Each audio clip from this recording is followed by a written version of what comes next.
जो युद्ध लड़ेगा ही नहीं, चुनौती स्वीकार ही नहीं करेगा,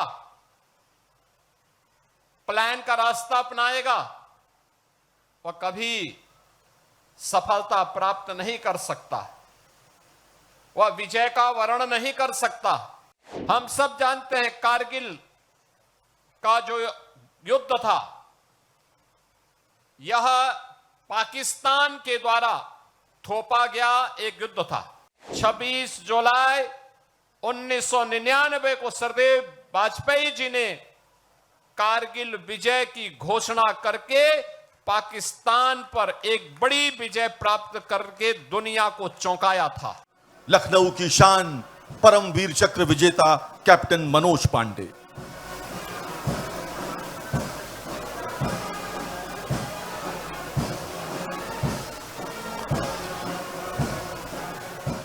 बहनों और भाइयों, पूरा देश भारत माता के महान सपूतों के शौर्य और पराक्रम के प्रतीक कारगिल विजय दिवस के अवसर पर अपने बहादुर सैनिकों के शौर्य और पराक्रम को सम्मान देते हुए उन्हें नमन कर रहा है। इस अवसर पर भारत माता के उन सभी बहादुर सपूतों को जिन्होंने मातृभूमि की एकता और अखंडता के लिए अपने आप को बलिदान किया, देश की रक्षा की, उसकी अखंडता को सुनिश्चित किया, उन सभी वीर सैनिकों के प्रति नमन करते हुए मैं प्रदेशवासियों की ओर से अपने सभी वीर बलिदानियों को विनम्र श्रद्धांजलि भी अर्पित करता हूं। आज जब हम यहां पे नगर निगम के द्वारा आयोजित इस कार्यक्रम का हिस्सा बन रहे हैं,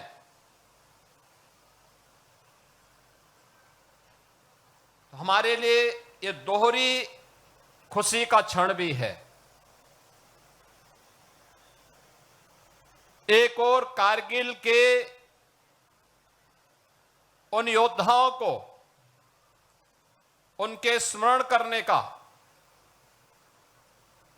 उनकी स्मृतियों को जीवंत बनाए रखने के लिए उनके परिवारजनों को सम्मान देने का, और दूसरी तरफ लखनऊ नगर निगम को प्रधानमंत्री मोदी जी के स्वच्छता सर्वेक्षण में ऑल इंडिया रैंकिंग में तीसरा स्थान प्राप्त हुआ है। इसके लिए भी मैं लखनऊ नगर निगम और लखनऊ वासियों को विशेष रूप से हृदय से अभिनंदन करता हूं, बधाई देता हूं। ये उपलब्धियां अचानक नहीं आती हैं। इस उपलब्धि के लिए परिश्रम करना पड़ता है। जो युद्ध लड़ेगा ही नहीं, चुनौती स्वीकार ही नहीं करेगा, प्लान का रास्ता अपनाएगा, वह कभी सफलता प्राप्त नहीं कर सकता, वह विजय का वर्ण नहीं कर सकता। विजय का वर्ण वही करेगा जो चुनौतियों को से जूझेगा, चुनौतियों का सामना करेगा, प्लानवादी नहीं, समाज में विद्वेष पैदा करके बांटने वाले तत्व नहीं, चुनौतियों से जूझते हुए अपना मार्ग प्रशस्त करने वाले लोग ही जीवन में अपनी मंजिल को प्राप्त करते हैं। और भारत माता के उन महान सपूतों ने, वीर सैनिकों ने जब भी भारत के आन मान और शान के खिलाफ किसी दुश्मन ने दुस्साहस किया, उस दुश्मन का मुंहतोड़ जवाब देने के लिए भारत के वीर सैनिकों ने अपनी जान पर खेल करके, अपना बलिदान दे करके भी भारत की एकता और अखंडता को अक्षुण्ण बनाए रखने के लिए अपना योगदान किया। हम सब जानते हैं कारगिल का जो युद्ध था, यह पाकिस्तान के द्वारा थोपा गया एक युद्ध था। मई 1999 में कारगिल के पास उन पहाड़ियों पर घुसपैठ की सूचना स्थानीय जो चरवाहे थे उन्होंने भारतीय सेना को उपलब्ध करवाया। भारतीय सेना ने इसके लिए देश की तत्कालीन सरकार को अवगत कराया और उसके बाद चेतावनी के बाद भी जब उन लोगों ने हमला करना प्रारंभ किया तो उनकी गलतफहमी को दूर करने के लिए ऑपरेशन विजय के नाम पर सरदेव प्रधानमंत्री से अटल बिहारी वाजपेयी जी ने 1999 में जिस अभियान को आगे बढ़ाया था उसकी आज ही घोषणा हुई थी। 26 जुलाई 1999 को सरदेव वाजपेयी जी ने कारगिल विजय की घोषणा करके पाकिस्तान पर एक बड़ी विजय प्राप्त करके दुनिया को चौंकाया था, क्योंकि कारगिल सामरिक दृष्टि से एक अत्यंत चुनौतीपूर्ण क्षेत्र था, जहां पर दिन में भी टेम्परेचर -50 से भी नीचे रहता है। पाकिस्तान ऊपर था, भारत के सैनिक नीचे थे, लेकिन भारत के सेना के शौर्य और पराक्रम के सामने कायर पाकिस्तान के जितने भी घुसपैठिए थे वे बहुत देर रुक नहीं पाए। उस समय पाकिस्तान के राष्ट्रपति मुशर्रफ, परवेज मुशर्रफ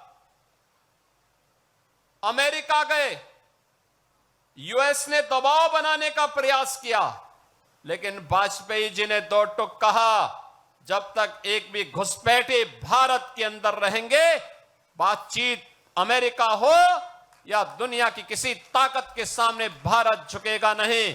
दुश्मन को भारत की धरती से बाहर करके रहेगा और जो नहीं जाएगा वो मारा जाएगा। बहनों और भाइयों, अगले कुछ घंटों का समय उन्होंने घुसपैठियों को भागने के लिए दिया कि अब निकल भाग जाओ, नहीं तो मारे जाओगे और वह मौत मरेगी जिसकी कभी कल्पना नहीं की होगी। और अंततः पाकिस्तान को आत्मसमर्पण करना पड़ा, आत्मसमर्पण करना पड़ा, घुसपैठियों को भागना पड़ा। भारत ने आज ही के दिन, आज से 26 वर्ष पहले, सरदेव श्री अटल बिहारी वाजपेयी जी ने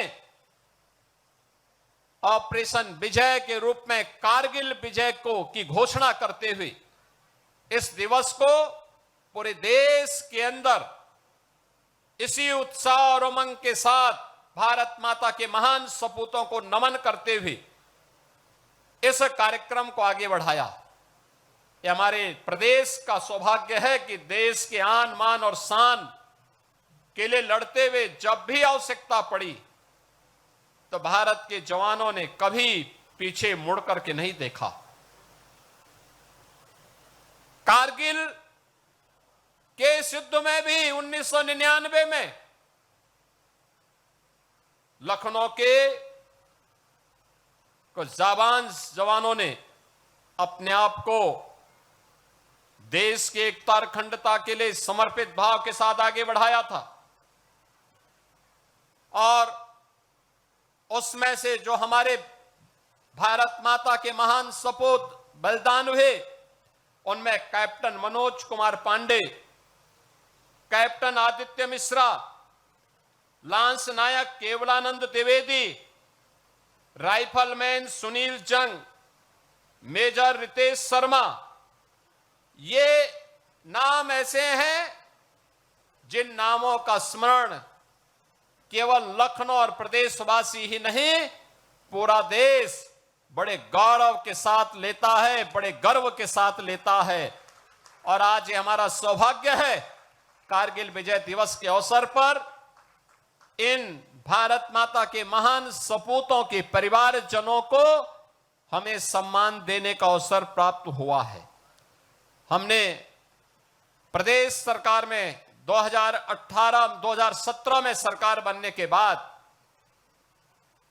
डबल इंजन की सरकार ने आदरणीय प्रधानमंत्री जी की प्रेरणा से देश के अंदर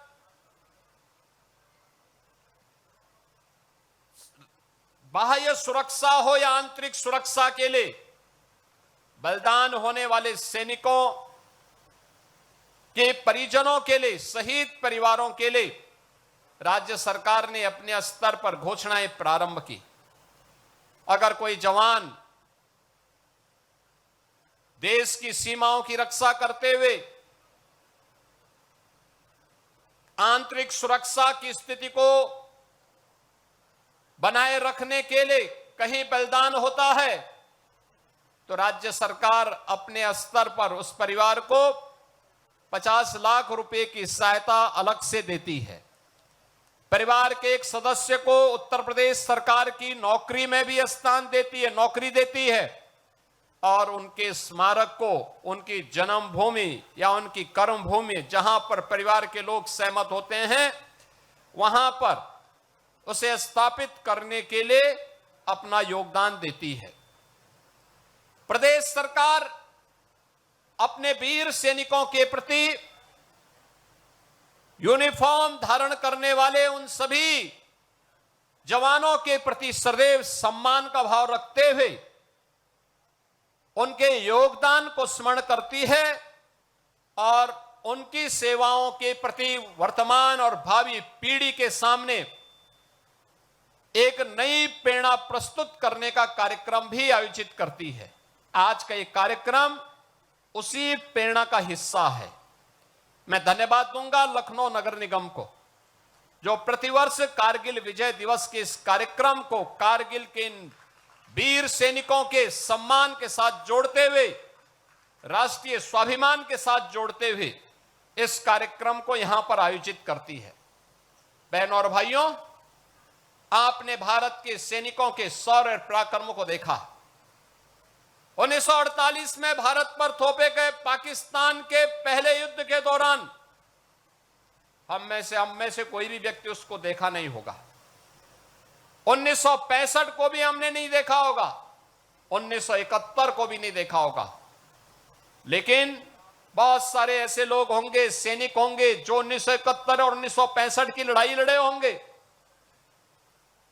बहुत सारे हमारे आसपास ऐसे जवान होंगे जिन्होंने इन सभी युद्धों में जिनका बलिदान हुआ होगा, उनकी स्मृतियां आज भी हमारे सामने हैं।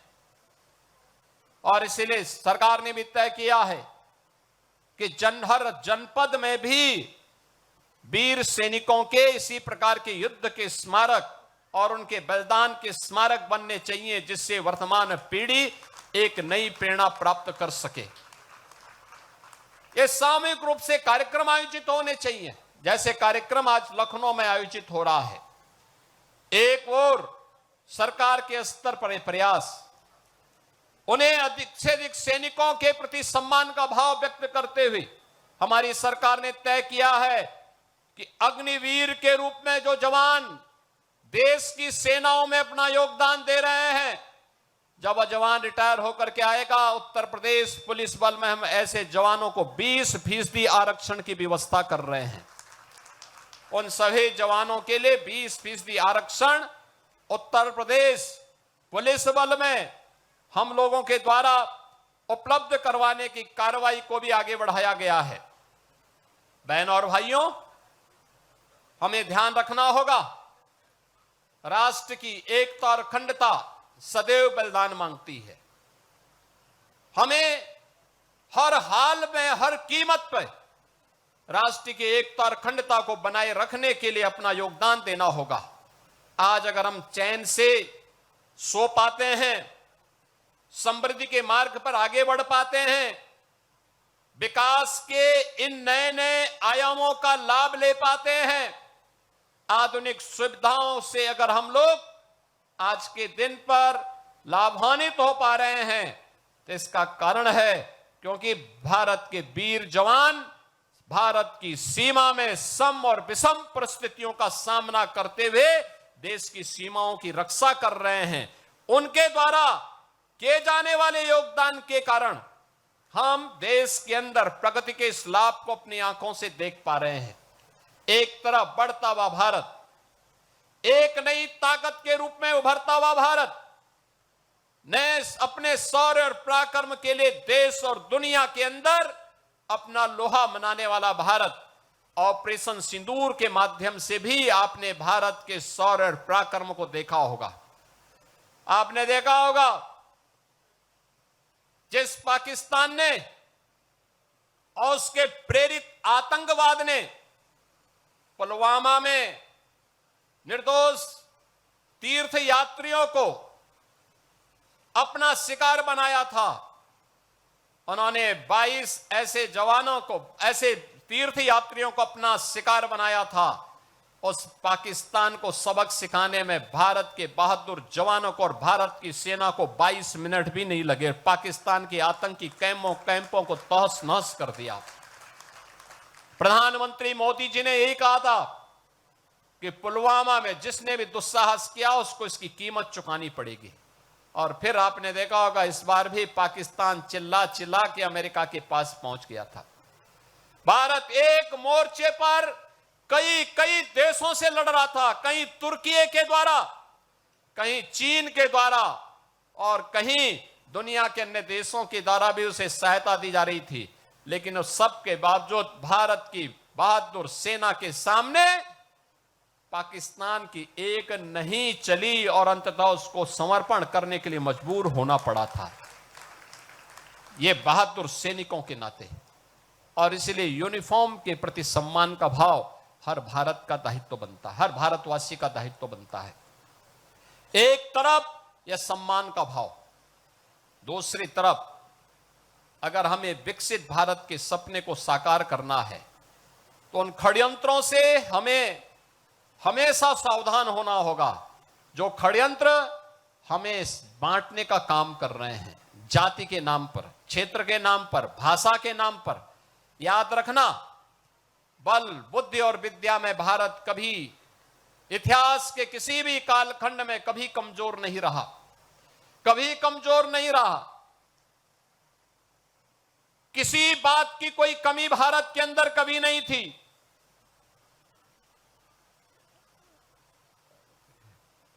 लेकिन जो लोग विकसित भारत नहीं चाहते, जो लोग समर्थ भारत नहीं चाहते,